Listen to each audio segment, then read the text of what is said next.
Doctor बाबासाहेबांना अभिवादन करतो आणि इथे उपस्थित सर्वांना मी एवढंच म्हणतो की आपल्याला डॉक्टर बाबासाहेब आंबेडकरांचा संदेश हा खूप साफ होता. आपल्या सर्वांना बाबासाहेबांनी एक मूव्हमेंट चालवण्याचं, एक चळवळ चालवण्याची आणि त्याचबरोबर हा भारत प्रबुद्ध बनवण्यासाठी एक संदेश दिला होता. आणि मी सर्वांना एवढंच विनंती करतो की आपण सर्वांनी डॉक्टर बाबासाहेब आंबेडकरांच्या मिशन हे कंप्लीट करण्याच्या वाटचालीवरती चालावं, एवढं आपल्या सर्वांना विनंती करतो आणि सर्वांना अभिवादन करतो. सुजातजी, इंदू मिलवर जे स्मारक होत आहे त्याला उशीर होतोय. आज मुख्यमंत्र्यांनी सुद्धा या मंचावर त्याची कबुली दिली आहे की या कामाला कुठेतरी उशीर होतोय. हे बघा, आमचं भूमिका पहिल्यापासून क्लिअर होती की इंदू मिलवरती स्मारक ही आमची मागणीच नव्हती. आमची मागणी नेहमी कायम होती की एक थिंक टँक आणि एक रिसर्च सेंटर डॉक्टर बाबासाहेब आंबेडकरांच्या नावाने चालू केलं पाहिजे. आपण महाराष्ट्राला शाहू फुले आंबेडकरांचा महाराष्ट्र म्हणतो, पण एक स्मारक बांधून किंवा एक पुतळा बांधून खरं बाबासाहेबांना अभिवादन नाही होत. तर बाबासाहेबांचे विचार आहेत. बाबासाहेब एक मल्टिपल PhD होल्डर होते आणि त्यांनी सर्वांना प्रबुद्ध बनवण्यासाठी किंवा एज्युकेशनचा महत्व दिला होता. तर बाबासाहेब आंबेडकरांना खरं अभिवादन हेच राहील की एक दर्जेदार क्वालिटी रिसर्च सेंटर जे इकडच्या ऑक्सफर्डला, केम्ब्रिजला किंवा परदेशातल्या किती पण थिंक टँक्स किंवा रिसर्च सेंटरला टक्कर देऊ शकेल असं क्वालिटी एज्युकेशन आणि रिसर्च सेंटर हे इंदू मिलच्या तिकडे उभं राहायला पाहिजे. ही आमची पहिल्यापासून मागणी होती. स्मारकची टाळाटाळ चालू आहे ती चालू देत, पण तिकडे खरं एक रिसर्च सेंटर आणि थिंक टँक उभा राहायला पाहिजे. सर, तुम्ही शिवाजी पार्कात जाऊन आले, जे सर्व अनुयायी आले आहेत त्यांना अनेक त्रासांना समोर जावं लागलं, त्याचा तुम्ही आता आढावा घेतला.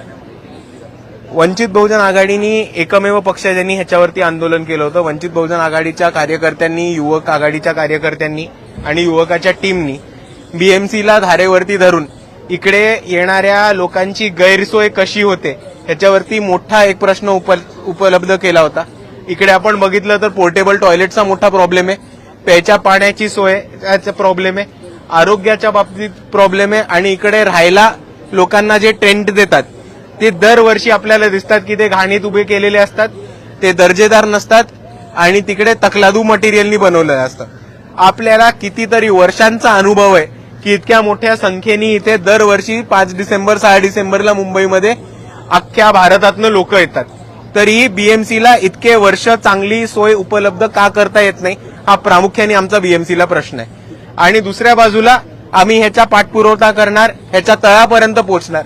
जिकडे जिकडे पाणी मुरतंय, जिकडे जिकडे पैसा मुरतोय तो सगळा शोधून काढून या सगळ्या अधिकाऱ्यांना धारेवर धरणार. आता सगळ्यांना सांगतो ना मॅम, पोर्टेबल टॉयलेट्समध्ये प्रॉब्लेम आहे, तिकडे फ्लशिंगचा मोठा प्रॉब्लेम होतो, तिकडे आतमध्ये पाणी येत नाही, प्यायच्या पाण्याची सोय आहे तिकडे अजून कुठेही जार्स म्हणतात पण जार्स दिले जात नाहीत. मागच्या वेळेसचं आम्ही फुटेज पण आउट केली होती की बाथरूम मधलं पाणी हे जार्समध्ये भरून प्यायचं पाणी म्हणून उपलब्ध करून दिलं होतं. आपण बघितलं असेल की टेंटच्या खाली जितकी लोक येतात त्यांच्यासाठी कधीही पुरेशी जागा नसते. अर्धा छोटासा ग्राउंडचा 1-10% भाग कव्हर करून तिकडे एक टेंट बांधला असतो आणि ते एक्सपेक्ट करतात की इकडे 2-3 लाख लोकांनी त्याच्यामध्ये कसं तरी क्रॅम्प अप होऊन ऍडजस्ट होऊन झोपून जावं. ह्या दरवर्षीच्या गैरसोयी आपल्या सर्वांना माहिती आहे की BMCचं एवढं मोठं बजेट हे 6 डिसेंबरसाठी उपलब्ध केलं जातं, तरी दरवर्षी गैरसोय कशी होते.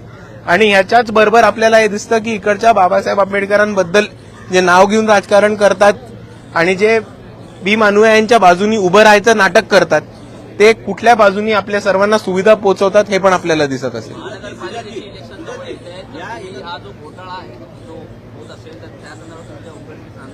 आम्ही ऑलरेडी उघडकीस आणलेलं आहे. काल रात्रीच परवा वंचितच्या लोकांनी आंदोलन केलं होतं.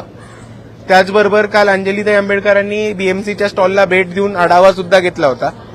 आणि BMCच्या इलेक्शन आम्हाला वाट बघायला नाही लागत, त्यांची पोलखोल आम्ही तसंही 5 वर्ष करतच आलोय. एकंदरीतच या विधानसभा निवडणुकीमध्ये वंचित बहुजन आघाडीला आलेला अभ्यास किंवा इतर चळवळी असतील किंवा संघटनेला राजकीय अस्तित्व धोक्यात वाटतंय का तुम्हाला? असं काही नाही, आम्हाला राजकीय अस्तित्व धोक्यात नाही वाटत आहे. कारण आपल्याला दिसत असेल की वंचित बहुजन आघाडी ताकदीने या निवडणुकीमध्ये लढली आणि वंचितचा जो कोर वोटर होता, जो वोट शेअर होता तो कुठेही हल्ला नाही. उलट आपल्याला तो लोकसभेच्या तुलनेत वाढलेला दिसतोय. तर संकेत धोक्याचे वगैरे कुठे नाही आहेत. संकेत धोक्याची जी ऑपोजिशन व्हाईट वॉश झाली त्यांच्यासाठी एका बाजूला आहेत, संकेत धोक्याचे ज्यांनी वंचित बहुजन आघाडीला कमी लेखलं त्यांच्यासाठी आहेत. आणि पुढे काळामध्ये जेव्हा स्थानिक संस्था येतील तसे वंचितचे केडर आपल्याला पॉवरमध्ये जाताना दिसतील आणि पुढे येणारा काळ हा वंचित बहुजन आघाडीचाच आहे.